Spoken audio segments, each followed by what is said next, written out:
Woman accused of stabbing another at hospital charge. Hi again and welcome. This is Links 007 TV News Report, and we'll be right back with the details to come. Welcome to Links 007 TV News Report, providing you with the best in local and international news updates.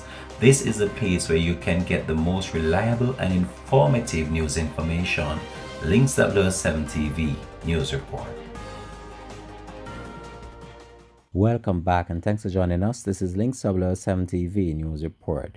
Detectives assigned to the Port Mario Police said that they have arrested and charged a woman with wounding with intent following an incident at the Port Mario Hospital on Thursday, October 21st. Charged is 28-year-old Deborah Cole of Bailey's Valley, St. Mary.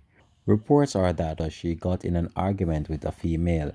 Allegations are that during the time Cole used a knife to stab the female to her chest. The female suffered a blood clot and was treated and admitted in serious condition. The police said that Cole is set to appear in the Port Mario Parish Court on Thursday, October 28th.